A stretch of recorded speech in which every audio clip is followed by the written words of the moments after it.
नमस्कार मित्रांनो, मी ईश्वर पाटील आणि आपण पाहताय टेक महाराष्ट्रीयन।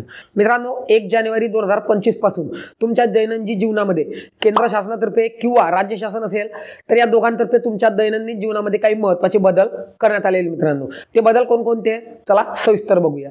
1 जानेवारी 2025 पासून शेतकऱ्यांना आता त्यांच्या शेतामध्ये जे डीएपी तुम्हाला माहिती असेल, डीएपी जे रासायनिक खत तुम्ही तुमच्या शेतामध्ये वापरता त्याला आता तुम्हाला 3,500 रुपये किंवा 3,000 मध्ये घ्यायची गरज नाहीये।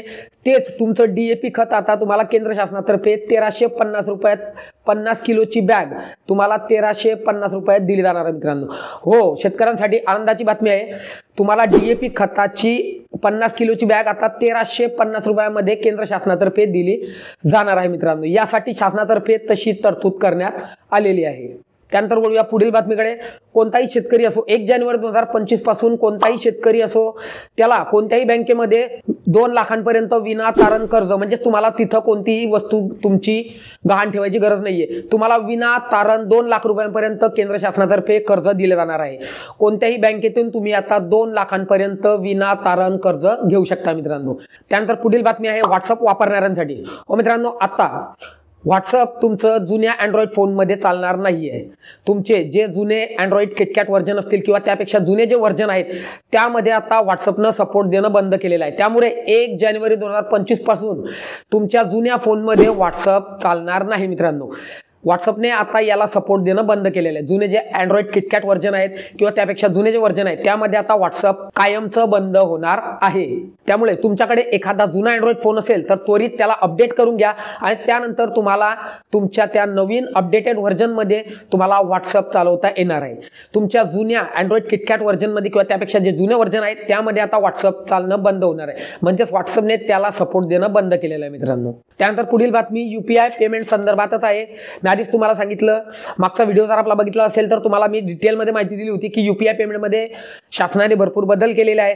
तर आधी तुम्ही स्कॅनिंगद्वारे, म्हणजे तुमची एखाद्या शॉपवर गेले किंवा एखाद्या दुकानावर गेले तर तुम्ही ते स्कॅन करून त्यांचा QR कोड स्कॅन करून तुम्ही जे पेमेंट करत होते त्यामध्ये तुम्हाला दिवसाला 5,000 ची लिमिट होती, परंतु आता 30 लिमिट वाढवून शासनाने 10,000 रुपयापर्यंत लिमिट वाढवलेली आहे। म्हणजे तुम्हाला दिवसाला आता स्कॅन करून तुम्ही 10,000 रुपयाचं ऑनलाईन पेमेंट करू शकता मित्रांनो। आणि सोबतच तुम्हाला तुमच्या नवीन तुमचे फोनपे किंवा गुगल पे तुम्ही जर अपडेट केलेलं नसेल तर त्वरित करून घ्या मित्रांनो। हो, तुमच्या फोनपे किंवा गुगल पे ॲपमध्ये किंवा तुमच्या यूपीआय पेमेंट ॲपमध्ये आता तुम्हाला यूपीआय सर्कल नावाचं एक नवीन ॲप तुम्हाला नवीन फीचर बघायला मिळणार आहे मित्रांनो। या यूपीआय सर्कलद्वारे मी आधी तुम्हाला सांगितलं होतं की तुम्ही तुमचा एक यूपीआय आयडी आता पूर्ण कुटुंब वापरू शकते। म्हणजे या यूपीआय सर्कलमध्ये तुम्ही जर क्लिक केलं तर त्यामध्ये तुम्ही तुमच्या फॅमिली मेंबरची सर्व डिटेल ॲड करून त्यानंतर तुमचा एक यूपीआय आयडी पूर्ण कुटुंब वापरू शकते। त्यासाठी तुम्हाला वेगवेगळे यूपीआय आयडी क्रिएट करत बसायची आता गरज नाहीये।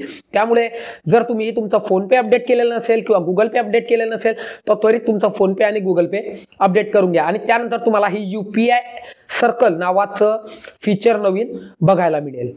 त्यानंतर पुढील बातमी सर्वसामान्यांसाठी आहे मित्रांनो। हो, तुमच्याकडे जर तुम्ही 0 बॅलन्सचं खातं उघडलं असेल तर तुमच्यासाठी ही महत्त्वाची बातमी मित्रांनो। हो, जेवढेही आरबीआय आता 1 जानेवारी 2025 पासून जेवढेही शून्य खाते आहे, शून्य म्हणजे ज्या खात्यांमध्ये एकही रुपया शिल्लक नाही किंवा तुम्ही जे 0 बॅलन्स अकाउंट करून ठेवलं आहे म्हणजे तुमच्या अकाउंटमध्ये एकही रुपया नाही आहे, असे सर्व खाते आरबीआय आता बंद करणार आहे। हो, तुम्ही जे 0 बॅलन्सचे खाते उघडून ठेवले आणि त्यामध्ये कोणतेही ट्रान्झॅक्शन नाही आहे असे खाते आणि सोबतच निष्क्रिय खाते, निष्क्रिय म्हणजे ज्यामध्ये कोणतेही ट्रान्झॅक्शन नाही आहे, कोणते व्यवहार नाही आहे आणि ते खाते बंद पडलेले आहेत किंवा फ्रीज झालेले आहेत।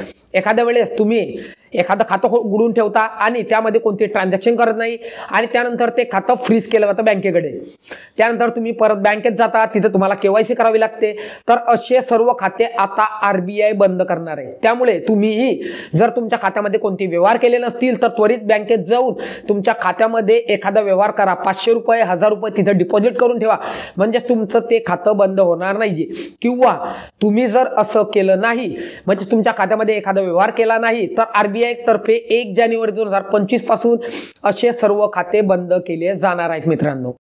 सोबतच मित्रांनो घरगुती गॅस वापरण्यासाठी सुद्धा महत्त्वाची बातमी घेऊन आलोय. हो मित्रांनो, घरगुती गॅस, तुम्ही जो घरगुती LPG गॅस वापरताय त्यामध्ये सुद्धा त्याच्या दरामध्ये आता वाढ होण्याची शक्यता आहे मित्रांनो.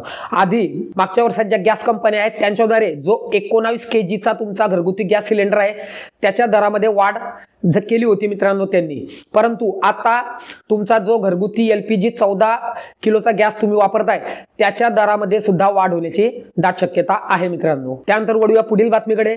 EPFO ची रक्कम, जे EPFO चे जे पेन्शन धारक आहेत, आता EPFO ची रक्कम तुम्ही कुठल्याही बँक खात्यामधून काढू शकता मित्रांनो. हो, कोणत्याही बँक खात्यातून आता तुम्ही EPFO ची रक्कम 1 जानेवारी 2025 पासून EPFO ची रक्कम तुम्ही कोणत्याही बँक खात्यातून आता काढू शकणार आहात किंवा कुठल्याही ATM मधून सुद्धा तुम्ही आता ती रक्कम काढू शकणार आहात मित्रांनो. त्यासाठी तुम्हाला बंधन नाही आहेत की हीच बँक पाहिजे किंवा त्याच बँकेमध्ये ज्या तिथं तुमचं खातं आहे तिथं जाऊन तुम्ही तिथं फॉर्म भरायचा आणि तिथून ती रक्कम काढू शकता. आता तुम्ही कुठल्याही बँक खात्यातून ती रक्कम काढू शकता मित्रांनो.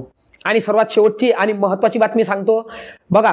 1 जानेवारी 2025 पासून सोन्याचे दर वाढण्याची दाट शक्यता वर्तवली जाते मित्रांनो. हो, सोन्याचे दर, जर तुम्ही आतापर्यंत सोनं खरेदी केलं नसेल तो त्वरित करून घ्या, कारण सोन्याचे दर वाढण्याची दाट शक्यता आहे मित्रांनो. यासोबतच वाहनांचे दर वाढण्याची दाट शक्यता वर्तवली जाते मित्रांनो. हो, तुमचे ज्या ऑटोमोबाईल कंपन्या आहेत, टाटा मोटर, महिंद्रा, त्यानंतर मारुती सुझुकी यांनी त्यांच्या वाहनांच्या दरांमध्ये वाढ करण्याचा निर्णय घेतला मित्रांनो. हो, 1 जानेवारी 2025 पासून तुमचे जेवढेही वाहन खरेदी करणार आहात, तुमचे 2 व्हीलर असो किंवा 4 व्हीलर असो, त्यांच्या किमतीमध्ये वाढ होण्याची शक्यता वर्तवली जाते मित्रांनो. तर अशा प्रकारे मित्रांनो 1 जानेवारी 2025 पासून शासनातर्फे तुमच्यासाठी काही महत्त्वाचे नियम लागू केलेले आणि तुमच्या दैनंदिन जीवनात काही महत्त्वाचे बदल केले जाणार आहेत. आशा करतो की मी जे तुम्हाला माहिती दिली ती आवडली असेल आणि बऱ्यापैकी समजली सुद्धा असेल. तर चला भेटूया पुढच्या आपल्या अजून एका दमदार, इंटरेस्टिंग आणि सर्वात जबरदस्त टॉपिकमध्ये. तोपर्यंत जय महाराष्ट्र.